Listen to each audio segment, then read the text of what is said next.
Vayan con el gobierno de Zaguayo para que nosotros entremos a hacer nuestras fechorías. ¿Para quién trabajas? Para los chapos. ¿A qué te dedicas tú en la organización? A este hombre le arrancaron el corazón sin ninguna compasión. Los autores materiales de este impactante hecho fueron miembros de otra célula criminal. En el bajo mundo, su nombre estaba relacionado con el Siri, el mismo que en el video grita desesperadamente y lanza oraciones a la Virgen. Todo quedó registrado en grabaciones. Para que no pienses que es ficción, eso ocurrió y es real. La crueldad humana no tiene límites. Y así como ese aterrador suceso, podríamos enumerar cientos más. En esta entrega del Ojo Criminal, te presentaremos el top 6 de las muertes más crueles en el mundo de la mafia mexicana. Imágenes impactantes, nunca antes vistas. Bienvenidos a un nuevo video. Si te entretiene este tipo de contenido, no olvides suscribirte, no tiene ningún costo. Iniciaremos este recorrido hablando de Carlos Enrique Sánchez Martínez, más conocido en el mundo criminal como El Cholo.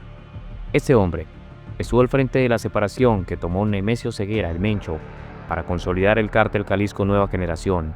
El Cholo era de la cúpula de alto mando en la organización y, según se comenta, era uno de los mejores amigos del Mencho. En su avanzada, lograron hacerse con el control del cártel de Jalisco, dominando rutas y comercios ilegales de esta estructura criminal. Pero el Cholo notó que quien se posicionó como jefe supremo de esta organización fue su gran amigo, y poco a poco la sed de poder terminaría fragmentando la amistad. Todo comenzó en marzo del 2017, luego de que se dio a conocer que el Cholo ordenó el asesinato de un operador financiero importante del CJNG, apodado El Colombiano. El crimen se registró en Puerto Vallarta, Jalisco, y tomó por sorpresa al Mencho. Hasta el momento, se desconocen las razones por las que el Cholo ordenó acabar con El Colombiano, pero la acción desencadenó una reacción negativa del líder del CJNG, toda vez que el primero era considerado su mano derecha, como represalia por el asesinato de su financiero. El Mencho presuntamente ordenó a un grupo de sicarios acabar con el Cholo, quien ya tenía establecido el cártel Nueva Plaza en Guadalajara. Sin embargo, el operativo del CJNG no logró ser evadido por su jefe de escuadrón hasta el 2021, año en el que fue asesinado. Durante los próximos años, Sánchez Martínez lideró la nueva célula criminal y sostuvo varios enfrentamientos con el grupo de Oseguera Cervantes.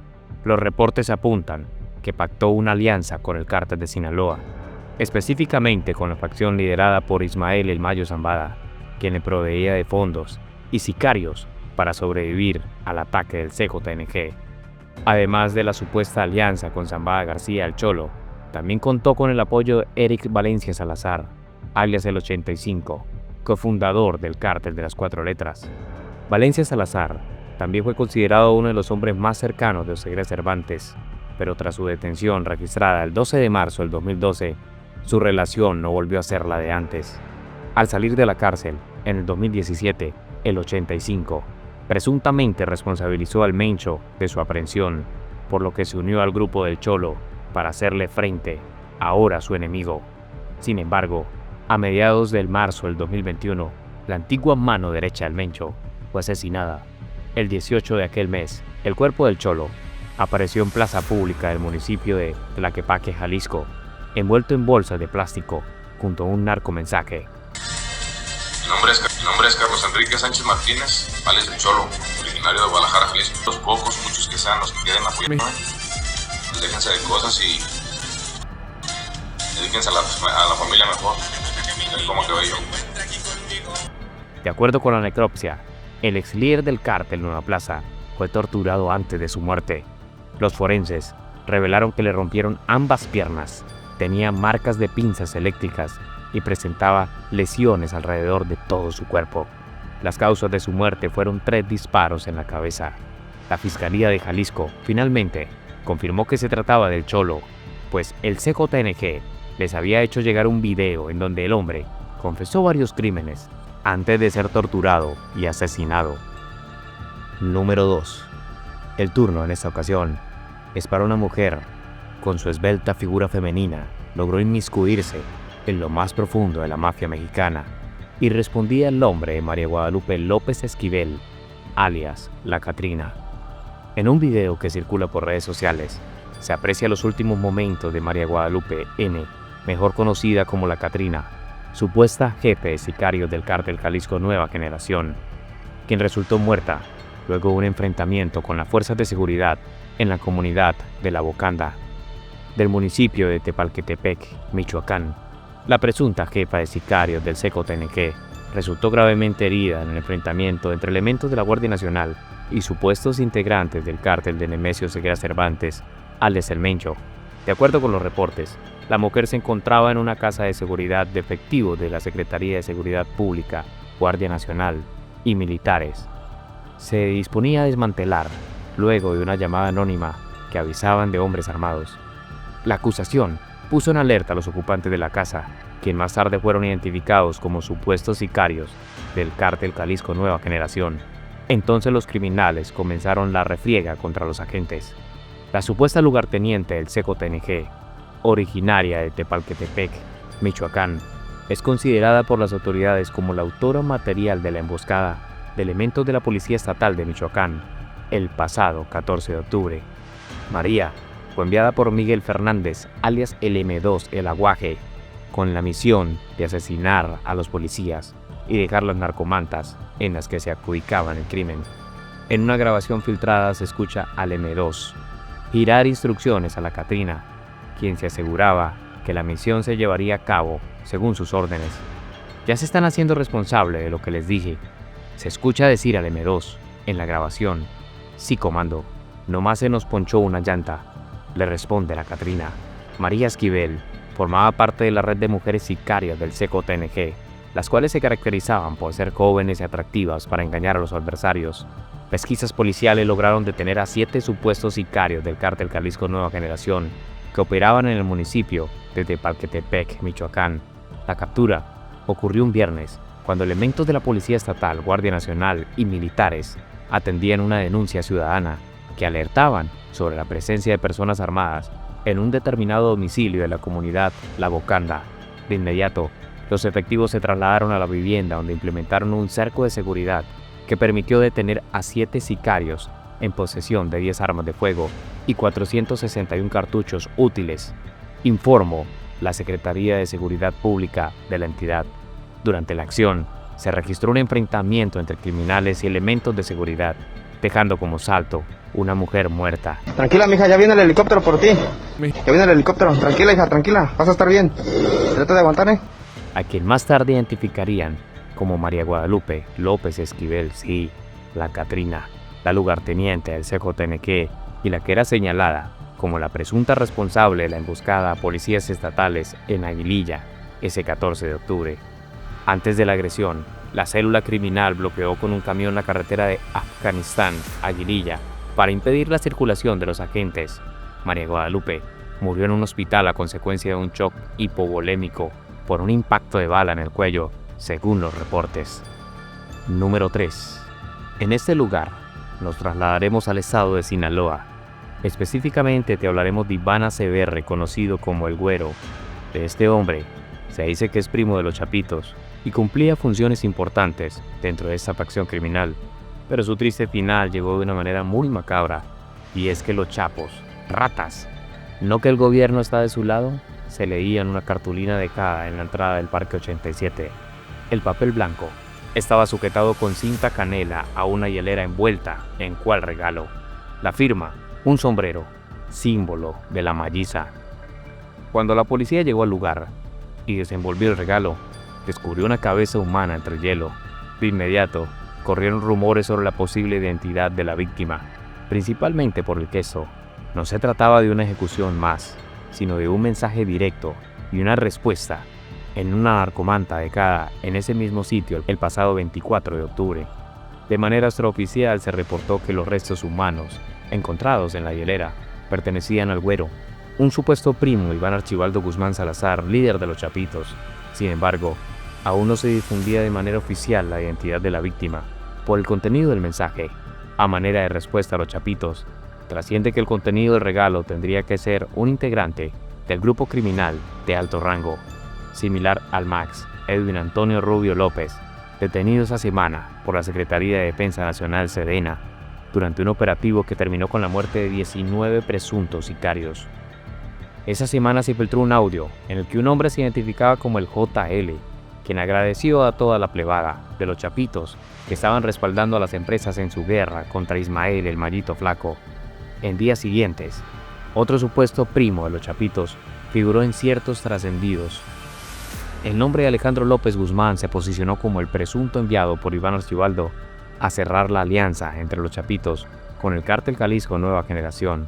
Igual que el supuesto güero, es casi nula la información que se tiene de Alejandro López Guzmán. Lo único certero es el recrudecimiento de la guerra entre los chapitos y la malliza. Más de 1000 homicidios dolosos en Culiacán, desde el 9 de septiembre al 25 de octubre, según las cifras oficiales. Número 4. Nuevamente, nos referiremos a las mujeres que se vinculan a la mafia, y el triste episodio lo vivió Jocelyn Alejandra Niño, una de las integrantes de las Flacas, y su alias, precisamente era la Flaca. La joven formaba parte de un cártel de mujeres que se hizo famoso por su crueldad y por intentar disputarle en Tamaulipas a los grupos criminales más sanguinarios en la historia de México. Se desconoce exactamente la fecha de su nacimiento, pero se estima que fue en la década de los 90. La Flaca, en el 2015, mostró una de las peores caras del narcotráfico, luego de ser ejecutada y descuartizada. El cuerpo de la Flaca, como también se le conocía, fue encontrado cortado en pedacitos adentro de una hielera abandonada en el puente fronterizo entre Matamoros, Tamaulipas en México, y Brownsville, Texas, Estados Unidos. En el lugar también se encontró otra mujer descuartizada y un hombre decapitado. Las Flacas fueron un cártel de jóvenes sicarias físicamente muy parecidas, que operaban de manera independiente y que trabajaban para distintas organizaciones criminales para asesinar rivales. Operaban principalmente en la zona norte de México, en estados como Baja California, Nuevo León, Sonora y Tamaulipas. Eran conocidas por ser jóvenes, delgadas, que usaban chalecos antibalas, cadenas de oro, colgando sobre el cuello, cabello peinado hacia atrás y lentes de sol sobre su cabeza. Su apariencia casi infantil y su juventud las ayudaba a pasar desapercibidas ante sus víctimas. Jocelyn operaba en la zona de Tamaulipas, trabajaba principalmente para el Cártel del Golfo. Se le conoce como la Flaca, no solo por el nombre de su organización, sino también porque su delgadez se asemejaba a la Santa Muerte, una figura a quien se le rinde culto por parte de los narcotraficantes, ladrones, policías y la población en general, quienes siempre están en un riesgo constante de morir. Las pocas imágenes que se conocen de ella aparecieron en el 2015 en redes sociales y estas sirvieron para sus rivales que la identificaron. En las fotografías aparecía sosteniendo armas de fuego de grueso calibre. Las fotografías habían sido filtradas por el grupo del Cártel del Golfo llamado Los Ciclones, quienes buscaban publicar la mayor cantidad de imágenes de sus rivales para que la policía los identificara y los pudieran atrapar. Pero Jocelyn fue identificada por integrantes de los Metros, otra célula del Cártel del Golfo, uno de los principales rivales de las Flacas, quienes secuestraron a Jocelyn entre el 12 y 13 de abril de ese año 2015, en la población de Río Bravo, en Tamaulipas. Un día después, el 14 de abril, apareció descuartizada en la hielera. Los Metros se adjudicaron la muerte y publicaron en X imágenes del cuerpo desmembrado. En un pedazo de brazo se observaba un tatuaje con la palabra niño, uno de los apellidos. El parte médico reveló que la joven había sido ejecutada de un tiro en la cabeza, después desmembrada y congelada. Al momento de su asesinato, tenía entre 18 y 22 años. Además de Jocelyn, se identificaron a otras dos jóvenes como parte del cártel, una exoficial de policía del estado de Nuevo León de nombre Verónica Mireya Moreno Carreón, quien trabajaba para el cártel de los Zeta y que fue arrestada por marinos mientras conducía un automóvil robado. Otra de sus integrantes es Nancy Manrique Quintanar, también detenida, a quien se le atribuye haber participado en una docena de asesinatos. Desde el 2007, cuando el expresidente Felipe Calderón intensificó la guerra contra las drogas, ha habido un crecimiento fenomenal en asesinas o sicarias, que a menudo pueden operar más sigilosamente que sus homólogos masculinos. Advirtió en su momento un investigador de estudios religiosos de la Universidad de Virginia en los Estados Unidos. En un contexto de violencia generalizada, las mujeres ya no se conforman con ser las esposas de un narco o formar parte de una estructura de primera línea de un grupo criminal, y el llamado Cártel de las Flacas dejó al descubierto el nuevo papel que tiene en delincuencia organizada en México.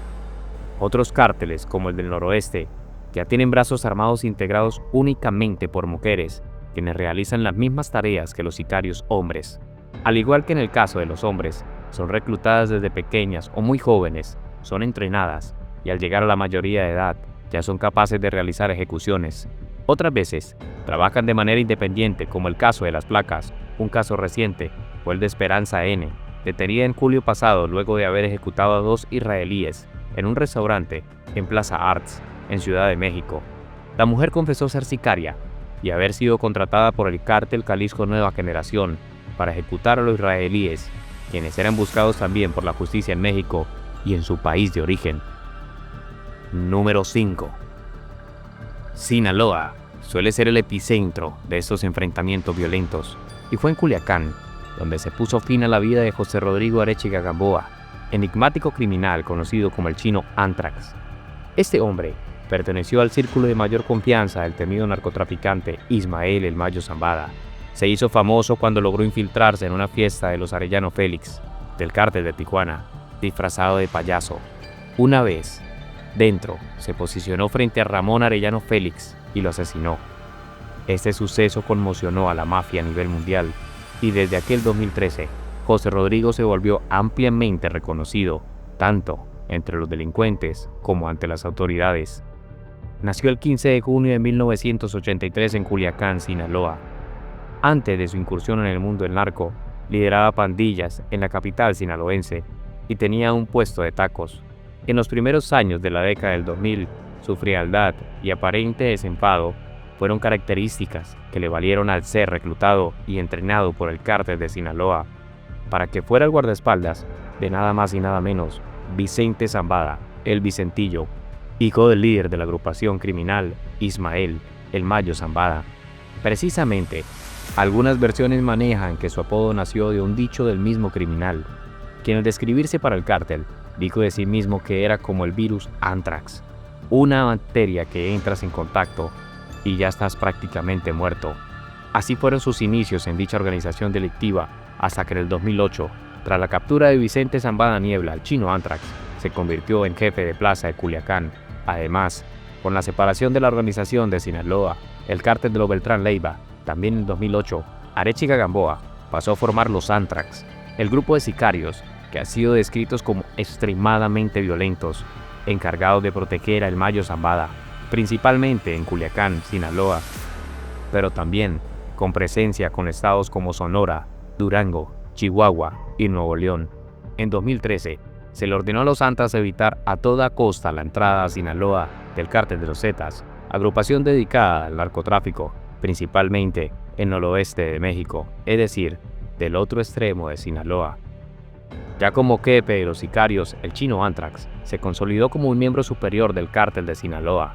Sus funciones empezaron a implicarlo cada vez más en el funcionamiento de la organización, hasta que llegó a convertirse en el encargado de la logística y transporte del mismísimo Chapo Guzmán antes de su última detención. José Arechiga no vacilaba en mostrar el poder que adquiría. En sus supuestas cuentas de redes sociales, presumía de sus viajes alrededor del mundo, así como lujos y ropa de las principales marcas a nivel mundial. Precisamente, fue gracias a que documentaba todo en redes sociales que un rastreo de su cuenta de Instagram permitió a las autoridades estadounidenses dar con el paradero de Arechiga. El 30 de diciembre del 2013, el Chino Anthrax fue detenido en el aeropuerto de Ámsterdam, Países Bajos. A petición de los Estados Unidos, el criminal viajaba con un nombre falso, Norberto Siqueiros García. Posteriormente, Arechiga Gamboa se declaró culpable en un tribunal federal de los Estados Unidos. El 20 de mayo del 2015, el capo admitió que como miembro de alto nivel del cártel de Sinaloa en México, él y sus cómplices coordinaron el transporte de toneladas de cocaína y marihuana a la Unión Americana y participó en violencia relacionada con la organización criminal. El mexicano fue acusado de importar 5 kilos de cocaína y 1.000 kilogramos de marihuana a Estados Unidos. El abogado del narco mexicano negoció con la fiscalía para que su cliente purgara 5 años más en arresto domiciliario y se le permitiera salir en un radio no mayor de 500 metros de su casa. Y si lo hacía, debía notificar antes a sus supervisores, a lo que la magistrada accedió en parte del buen comportamiento del chino Anthrax y por su cooperación al brindar información a los fiscales. El 12 de diciembre del 2019, las autoridades estadounidenses le otorgaron la libertad condicional y le asignaron un domicilio en San Diego para que concluyera su sentencia. Así, Arechiga Gamboa fue puesto en libertad condicional ese 3 de marzo, luego de cumplir una sentencia de 87 meses en la cárcel de máxima seguridad en San Diego. Un sábado, apareció el presunto cuerpo del chino Anthrax dentro de una lujosa camioneta BMW X5 en una comunidad en Culiacán. También fueron encontrados los restos de su hermana y su cuñado. Algunas versiones señalan que Rodrigo Arechiga se mantenía en un domicilio de la colonia Guadalupe Victoria, al oriente de la ciudad de la capital sinaloense, y que fue ahí donde un grupo habría irrumpido a fuego abierto para llevárselo. Todo apunta a que sus asesinos eran miembros de su mismo cártel, quienes ajustaron cuentas por la información que el chino Anthrax dio a las autoridades y la justicia estadounidense.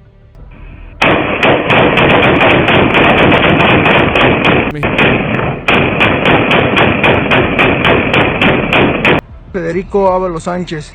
Mi apodo es Siri. Trabajo para el cartel Jalisco Nueva Generación. Número 6. Federico Ábalos Sánchez, más conocido en el grupo criminal como el Siri.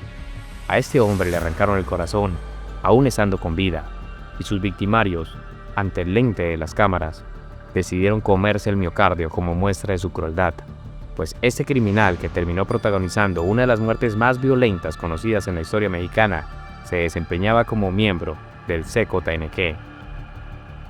Fue un sicario del cártel Jalisco Nueva Generación, una de las organizaciones criminales más poderosas y violentas de México. Su trayectoria en el mundo del narcotráfico lo llevó a desempeñarse como vendedor de drogas y ejecutor de acciones violentas en nombre de esta organización. En una grabación que circuló en redes sociales, el Siri confesó su participación en actividades delictivas y mencionó la colaboración de las autoridades locales que facilitaban sus operaciones en Sahuayo, Michoacán. Durante el video, visiblemente golpeado, advirtió a los jóvenes sobre las falsas promesas del CKNG, destacando que la organización no brinda apoyo ni protección a sus miembros, dejándolos desamparados en situaciones críticas. La captura y posterior ejecución del Siri por parte del grupo criminal conocido como los Viagras ejemplifica la brutalidad de los enfrentamientos entre los cárteles en México. Este evento, ampliamente difundido en plataformas digitales, puso en manifiesto la extrema violencia que caracteriza las disputas territoriales y de poder entre organizaciones delictivas en ese país. La historia del Siri es un recordatorio de los riesgos y la deslealtad inherente al mundo del narcotráfico, donde la vida de los involucrados puede terminar de manera abrupta y violenta, sin importar su posición dentro de la organización. En mayo del 2019, Federico Ábalos Sánchez fue capturado por los Viagras, quienes operaban en la misma región de Michoacán y han sido uno de los principales obstáculos del CKNG en su intento por controlar el estado. En ese video difundido en redes sociales se puede ver al Siri golpeado, con el rostro ensangrentado y completamente sometido. Durante la grabación, el sicario hizo una impactante confesión, donde admitió su participación en actividades delictivas y reveló que las autoridades locales colaboraban con el CKNG, permitiéndoles operar sin restricciones, entre jadeos y con signos visibles de tortura. Lanzó un mensaje a los jóvenes que aspiran a unirse al cártel, advirtiéndoles que la organización no protege a sus miembros y los abandona en los momentos más críticos. Lo que parecía ser un solo interrogatorio se convirtió en uno de los actos más crueles cometidos en la guerra entre cárteles en México. La ejecución, un sacrificio macabro, que después de obtener esa confesión del Siri, los Viagras decidieron enviar un mensaje aterrador a las estructuras del cártel de las 4 letras y a cualquier otro grupo que osara desafiar su control en Michoacán. Frente a la cámara, el sicario del CKNG fue tendido en el suelo, aún con vida, mientras sus verdugos procedían a arrancarle el corazón. Las imágenes que se difundieron ampliamente en plataformas clandestinas y en redes sociales muestran la extrema brutalidad con la que fue asesinado. Con un cuchillo, uno de los sicarios Viagras abrió el pecho del Siri, extrajo su corazón palpitante y lo mostró a la cámara como un trofeo de guerra. El acto no solo tenía la intención de humillar al CKNG, sino también de sembrar el terror en sus filas. Este tipo de ejecuciones ritualistas son utilizadas por los cárteles como herramienta psicológica para demostrar poder y advertir a sus rivales sobre las consecuencias de caer en sus manos. Comparte tus opiniones en la caja de comentarios. Puedes darle like, suscribirte y activar la campana de notificaciones. Así no te perderás de los próximos videos. Nos vemos en el siguiente.